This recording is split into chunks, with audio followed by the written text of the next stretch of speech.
नमस्कार दोस्तों, स्वागत है आप सभी का आपके YouTube चैनल शिक्षा शास्त्री में। दोस्तों, आज हम लोग बात करेंगे गीता दर्शन की मीमांसा के बारे में। आज हम लोग बात करेंगे गीता दर्शन में क्या क्या चीज़ें बताई गई हैं, तत्व मीमांसा के बारे में, मूल्य मीमांसा के बारे में, इसकी ज्ञान मीमांसा के बारे में। सबसे पहले हम गीता दर्शन के तत्व मीमांसा की बात करते हैं।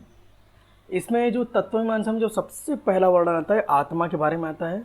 आत्मा के बारे में गीता दर्शन में कहा गया है कि यह अछेद्य, अद्याह्य, अक्लेद्य, अशोष्य, नित्य, सर्वव्यापी, अचल और क्षेत्रज है। जबकि शरीर के बारे में कहा गया है कि यह नाशवान, जड़, नित्य, विकारी, क्षणिक और क्षेत्र है। क्षेत्र और क्षेत्रज की तुलना की गई है आत्मा और शरीर के साथ। शरीर को बताया गया है कि यह आत्मा का क्षेत्र है और आत्मा इसका क्षेत्रज है।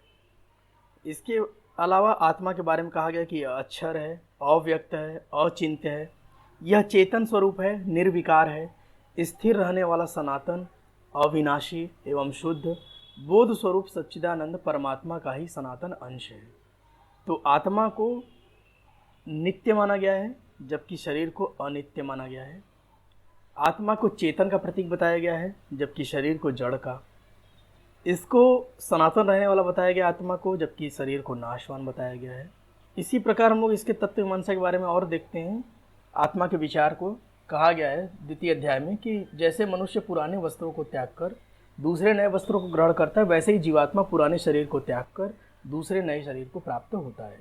इस आत्मा को शस्त्र काट नहीं सकते, इसको आग जला नहीं सकती, इसको जल नहीं गला सकता और वायु नहीं सुखा सकती। अनादि होने से और निर्गुण होने से यह अविनाशी परमात्मा शरीर में स्थित होने पर भी वास्तव में न तो कुछ करता है और न ही लिप्त होता है। जीवात्मा और शरीर की तुलना करते हुए कहा गया कि पृथ्वी, जल, अग्नि, वायु, आकाश, मन, बुद्धि और अहंकार भी इस तरह से जो 8 प्रकार से विभाजित प्रकृति है, यह 8 भेदों वाली जो प्रकृति है वो अपरा अथवा जड़ प्रकृति है। जबकि दूसरी तरफ जिससे यह संपूर्ण जगह धारण किया जाता है, जीव रूपा परा अर्थात यह चेतन प्रकृति है। इस संसार में नाशवान और अविनाशी भी ये 2 प्रकार के पुरुष हैं। इनमें संपूर्ण भूत प्राणियों के शरीर तो नाशवान और जीवात्मा अविनाशी कहा जाता है। इस देह में जो जीवात्मा ही सनातन अंश है, वही इस प्रकृति के स्थित मन और 5 इंद्रियों को आकर्षित करता है। वायु गंध के स्थान पर जैसे गंध को ग्रहण करके ले जाता है, वैसे ही देहादि का स्वामी जीवात्मा भी शरीर का त्याग करता है। इससे इन मन सहित इंद्रियों को ग्रहण करके फिर जिस शरीर को प्राप्त होता है उसमें चला जाता है। यह जीवात्मा स्रोत, चक्षु और त्वचा को तथा रसना, घ्राण और मन के सारे विषयों का सेवन करता है। शरीर को छोड़कर जाते हुए को अथवा शरीर में स्थित हुए को विषयों को भोगते हुए इस प्रकार 3 गुणों से युक्त, अभी हम लोग आगे इस वीडियो में 3 गुणों के बारे में चर्चा करेंगे, युक्त होते हुए भी अज्ञानी इनको नहीं जानते हैं। केवल ज्ञान रूप नेत्रों वाले विवेकशील ज्ञानी ही इस तत्व को जानते हैं। यत्न करने वाले योगी ही अपने हृदय में स्थित इस आत्मा को तत्व से जानते हैं। किंतु जिन्होंने अपने अंतःकरण को शुद्ध नहीं किया है, ऐसे अज्ञानी तो यत्न करते रहने पर भी आत्मा को जान नहीं पाते हैं। तो हम लोग अभी बात करेंगे कि जो 3 गुण बताए गए हैं, इसके बारे में हम लोग चर्चा करेंगे। तो ये 3 गुण गीता में बताए गए हैं, सत, रज और तम। और सत, रज और तम गुणों के आधार पर इसका कर्ता, इसका कर्म, गुण, बुद्धि, सतोगुण बुद्धि क्या होती है, रजोगुण बुद्धि क्या होती है, तमोगुण बुद्धि क्या होती है, इन तीनों की धारणा शक्ति क्या होती है, तीनों का ज्ञान क्या होता है और सुख क्या होता है, इसके बारे में हम लोग चर्चा करते हैं। सबसे पहले इन तीनों गुणों की उत्पत्ति के बारे में गीता में बताया गया है कि सतोगुण की उत्पत्ति ज्ञान से, रजगुण की उत्पत्ति कामना और आसक्ति से तथा तमोगुण की उत्पत्ति अज्ञान से होती है। जीवात्मा को जो सतगुण है वो सुख और ज्ञान से बांधते हैं। रज जो है वो कर्म, कर्म से दुख और दुख से लोभ, कर्म से लोभ की हिसाब से जीवात्मा को रजोगुण बांधता है। जबकि तमोगुण जीवात्मा को प्रमाद, आलस्य और निद्रा से बांधता है। सतोगुण में क्या होता है कि अंतःकरण और इंद्रियों में चेतनता और विवेक शक्ति जाग जाती है। रजोगुण में लोभ, प्रवृत्ति, स्वार्थ बुद्धि से कर्मों को सकाम भाव से आरंभ, अशांति और विषम भोगों की लालसा इसमें बनी रहती है। जबकि तमोगुण में क्या होता है कि अंतःकरण और इंद्रियों में अप्रकाश, कर्तव्य कर्मों में अप्रवृत्ति और प्रमाद अर्थात व्यर्थ की चेष्टा और नींद आदि में अंतःकरण की मोहिनी वृत्तियां समाहित होती हैं। अब हम लोग सतोगुण के ज्ञान की बात कर लेते हैं कि सत्य ज्ञान क्या है। जब पृथक पृथक सभी भूतों में जो सभी मनुष्य हैं उसमें अविनाशी जो परमात्मा का भाव है, इसको विभाग रहित अर्थात इंद्रियों से रहित होकर के जब समभाव से सभी को देखा जाता है तो ये सतगुण का ज्ञान है। और रज ज्ञान क्या होता है? संपूर्ण भूतों में भिन्न भिन्न प्रकार से अलग अलग भावों को अलग अलग जानना ही क्या है? रजोगुण का ज्ञान है। और कार्य रूपी शरीर में ही संपूर्ण सदृश आसक्त जो बिना युक्ति वाला अर्थात तात्विक अर्थ से रहित और तुच्छ है, ये ज्ञान हमारा तमोगुण का ज्ञान कहलाता है। परिणाम क्या होता है इन गुणों का? तो जो सतोगुण का परिणाम होता है वो स्वर्ग लोक की तरफ ले जाता है। रजोगुण जो है वो हम लोगों को मनुष्य लोक में ही रखता है और तमोगुण हमें अधम लोक की तरफ ले जाता है। कर्म की बात कर लेते हैं। सत्य कर्म किसे कहेंगे? जो शास्त्र की विधि से नियत किया हुआ और कर्तापन के अभिमान से रहित अर्थात कि मैं ये काम कर रहा हूँ और फल न चाहने वाले पुरुष द्वारा जो बिना राग और द्वेष के किया जाता है, ऐसे कर्म को सत्कर्म कहते हैं। रज कर्म क्या होता है? बहुत परिश्रम से युक्त होता है तथा भोगों को चाहने वाले पुरुष द्वारा अहंकार से होकर के किया जाता है कि मैंने यह कार्य किया, ऐसे कर्म को रजो कर्म करेंगे। और तमो कर्म क्या होगा? जो परिणाम, हानि, हिंसा और सामर्थ्य को विचार न करके केवल अज्ञान के कारण आरंभ किया जाता है, ऐसे कर्म को हम तमोगुण कर्म कहेंगे। सत्कर्म करने वाला कर्ता कौन होता है? जो अहंकार के वचन नहीं बोलता है, धैर्य और उत्साह से युक्त कार्य के सिद्ध होने और न होने दोनों ही स्थितियों में हर्ष और शोक दोनों विकारों से रहित होता है, ऐसे कर्ता को हम क्या कहेंगे? सत्कर्ता कहेंगे, सतगुण प्रधान कर्ता कहेंगे। रजगुण प्रधान कर्ता क्या होगा? जो आसक्ति से युक्त हो, कर्मों के फल को चाहने वाला हो, लोभी हो और दूसरों को कष्ट देने वाले स्वभाव वाला, अशुद्धचारी और हर्ष और शोक में जो लिप्त होता है, ऐसे कर्ता को हम रज कर्म कर्ता कहेंगे। तमोगुण कर्ता कौन होगा? जो अयुक्त, शिक्षा से रहित, घमंडी और दूसरों की जीविका का न चलाने वाला, जो शोक करने वाला हो, जो आलसी हो, जो दीर्घसूत्री हो। दीर्घसूत्री का मतलब है कि जो कि काम को टालता हो, आसान काम को भी कहेगा कल करेंगे, परसों करेंगे, ऐसे कर्ता को हम तमोगुण प्रधान कर्ता कहेंगे। बुद्धि की बात करते हैं। बुद्धि के बारे में बताया गया कि 3 प्रकार की बुद्धि होती है, सात्विक, राजसी और तामसी। सात्विक बुद्धि उसको कहा गया जो प्रवृत्ति मार्ग और निवृत्ति मार्ग, यानी कि कर्ता का जो मार्ग है और जो ज्ञान का मार्ग है, क्योंकि गीता दर्शन में 3 प्रकार के योग बताए गए हैं, कर्म योग, ज्ञान योग और भक्ति योग। कर्म में जब हम प्रवृत्त हो जाते हैं तो प्रवृत्ति मार्ग को, और निवृत्ति मार्ग हमें ज्ञान में लगाती है। तो ऐसे कर्तव्य और अकर्तव्य को, भय और अभय को तथा बंधन और मोक्ष को जो जान करके उसके हिसाब से कार्य करती है, तो ऐसी बुद्धि सात्विक बुद्धि कही जाती है। और जिस बुद्धि के द्वारा धर्म और अधर्म को, कर्तव्य और अकर्तव्य को भी यथार्थ नहीं माना जाता है, ऐसी बुद्धि को हम राजसी बुद्धि कहते हैं। तामसी बुद्धि कौन होता है? जो अधर्म को भी धर्म मान लेता है, अन्य संपूर्ण पदार्थों को भी विपरीत मान लेता है, ऐसी बुद्धि को हम कहेंगे तामसी बुद्धि है। अब धारणा शक्ति की बात करते हैं। कहते हैं कि जो ध्यान, योग और परमात्मा में लगाता है, ऐसी धारणा शक्ति हमारी सात्विक धारणा शक्ति कहलाती है।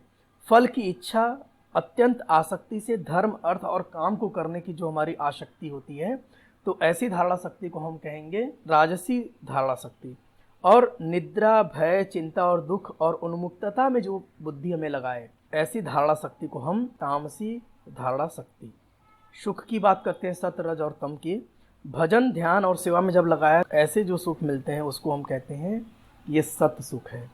जो विषय और इंद्रियों के संयोग से उत्पन्न होता सुख है, उसको हम राजसी सुख कहते हैं। और जो निद्रा, आलस्य और प्रमाद के कारण उत्पन्न सुख होता है, ऐसे सुख को हम तामसी सुख कहते हैं। गीता दर्शन में एक ऐसे मनुष्य की कल्पना की गई है जो वो तीनों गुणों से अतीत होता है, जिसको हम त्रिगुणातीत कहते हैं। उनके बारे में चर्चा करते हुए कहा गया कि कुछ ऐसे मनुष्य भी होते हैं जो इन तीनों गुणों से मुक्त होते हैं। जिस समय दृष्टा तीनों गुणों के अतिरिक्त अन्य किसी कर्ता को नहीं देखता है, तो तीनों गुणों से अत्यंत परे सच्चिदानंद स्वरूप परमात्मा को जान लेता है, वह परमात्मा को प्राप्त हो जाता है। यह पुरुष शरीर की उत्पत्ति के कारण इन तीनों गुणों का उल्लंघन करके जन्म, मृत्यु, वृद्धावस्था और सब प्रकार के दुख से मुक्त हो जाता है, तो वो भी त्रिगुणातीत हो जाता है। जो पुरुष सत्व गुण के बुद्धि, अहंकार, मन, 5 ज्ञानेंद्रियों, 5 कर्मेंद्रियों, 5 महाभूतों और 5 इंद्रियों के विषय जो हैं, अच्छा देखना, सुनना, इस प्रकार इन 23 तत्वों का पिंड रूप यह जो स्थूल शरीर है, प्रकृति से उत्पन्न होने वाले गुणों का ही कार्य है। लेकिन इन 3 गुणों के इस उत्पत्ति का ही कारण कहा जाता है। कार्य रूप प्रकाश को, रजोगुण के कार्य प्रवृत्ति को, तमोगुण के कार्य रूप को, मोह को भी न तो प्रवृत्त होने पर उनसे द्वेष करता है और न तो निवृत्त होने पर उनकी आकांक्षा करता है। ऐसे मनुष्य को हम त्रिगुणातीत कहेंगे। जो निरंतर आत्मभाव से सुख दुख के समान समझने वाला, मिट्टी पत्थर और सुवर्ण में समान भाव वाला, ज्ञानी प्रिय और अप्रिय को एक सा मानने वाला, अपनी निंदा स्तुति में भी समान भाव रखता है, ऐसे पुरुष को हम गुणातीत कहते हैं। जो मान और अपमान में भी सम हो, मित्र और बैरी के पक्ष में भी सम हो, संपूर्ण आरंभों में कर्तापन के अभिमान से जो रहित होता है, वह गुणातीत होता है। ज्ञान की महिमा बताते हुए गीता दर्शन में कहा गया है कि ज्ञान का आश्रय करके, इसको धारण करके जो पुरुष परम तत्व को जान लेता है, वो दोबारा इस दुनिया में जन्म नहीं लेता है और प्रलय काल में भी वो व्याकुल नहीं हो पाता है। जो पापियों से भी अधिक पाप करने वाला है, वो ज्ञान रूपी नौका से इस संपूर्ण पाप के समुद्र को लांघ जाता है। जैसे अग्नि को भस्म कर देती है सारे ईंधनों को, वैसे ही ज्ञान रूपी अग्नि संपूर्ण कर्म को भस्म कर देती है। इस संसार में ज्ञान के समान पवित्र करने वाला निसंदेह कुछ भी नहीं है। ज्ञान को कितने ही काल से कर्म योग के द्वारा शुद्ध अंतःकरण से मनुष्य अपने आप ही आत्मा में पा लेता है। कर्म योग के बारे में और ज्ञान योग के बारे में और भक्ति योग के बारे में कहा गया है कि सबसे ज़्यादा जो आसान सुगम तरीका है वो कर्म और ज्ञान में कर्म का मार्ग सुगम है, इसलिए लोग इसकी तरफ आवित होते हैं। जबकि श्रेष्ठ मार्ग जो है वो हमारा ज्ञान योग का मार्ग है। लेकिन कहा गया है कि भक्ति मार्ग द्वारा भी जब कोई यज्ञ तप और संपूर्ण लोकों के ईश्वरों का भी जो ईश्वर है, संपूर्ण भूत प्राणियों का भी सुहृद अर्थात स्वार्थ रहित दयालु और प्रेमी है, ऐसे तत्व को जानकर जो शांति प्राप्त करता है भक्ति के द्वारा, तो ये भक्ति योग कहा जाता है। गीता दर्शन में एक शिक्षित मनुष्य के लक्षण, क्योंकि हम लोग शिक्षा शास्त्र के विद्यार्थी हैं, तो उसको स्थिर प्रज्ञ यानी जिसकी बुद्धि स्थिर हो गई हो, जिसकी बुद्धि में चंचलता न हो, ऐसे व्यक्ति के रूप में बताया गया है कि जिस काल में यह पुरुष मन में स्थित संपूर्ण कामनाओं को भली भांति त्याग देता है और आत्म ही आत्म में संतुष्ट हो जाता है, उस काल में वह स्थिर प्रज्ञ कहा जाता है। दुखों की प्राप्ति होने पर भी जिसके मन में उद्वेग नहीं होता है, सुखों की प्राप्ति में जो सर्वथा निष्प्रिय है, जिसके राग भय और क्रोध नष्ट हो गए हैं, ऐसे मनुष्य को स्थिर बुद्धि कहा गया है। जो पुरुष सर्वत्र स्नेह रहित हुआ, उस शुभ और अशुभ वस्तु को प्राप्त होकर न प्रसन्न होता है न द्वेष करता, उसकी बुद्धि स्थिर है। जब पुरुष इंद्रियों के विषय से इंद्रियों को सब प्रकार से हटा लेता है, उसकी बुद्धि स्थिर हो जाती है। इंद्रियों के द्वारा विषयों का ग्रहण न करने वाले पुरुष केवल विषय तो निवृत्त हो जाते हैं, परंतु उनमें रहने वाली आसक्ति निवृत्त नहीं होती है। स्थिर प्रज्ञ जो पुरुष है, उसकी आसक्ति भी परमात्मा का साक्षात्कार करके निवृत्त हो जाती है। आसक्ति का नाश न होने के कारण प्रथमन स्वभाव वाली जो इंद्रियां हैं, यत्न करते हुए बुद्धिमान पुरुष के मन को भी बलात् हर लेती हैं। वह उन संपूर्ण इंद्रियों को वश में करके समाहित चित्त हुआ ज्ञान के परायण होकर ध्यान में बैठता है, क्योंकि जिस पुरुष की इंद्रियां वश में होती है उसकी बुद्धि भी स्थिर में हो जाती है। विषयों का चिंतन करने वाले पुरुष उन विषयों में आसक्त हो जाते हैं और आसक्ति से उस विषय की कामना उत्पन्न होती है और कामनाओं का विघ्न पड़ने पर क्रोध उत्पन्न होता है। क्रोध के उत्पन्न होने पर मूढ़ भाव उत्पन्न होता है। मूढ़ भाव से स्मृति में भ्रम हो जाता है। स्मृति में भ्रम हो जाने से बुद्धि और अर्थात की ज्ञान शक्ति का हमारे नाश हो जाता है और बुद्धि का नाश हो जाने से यह पुरुष अपनी स्थिति से गिर जाता है।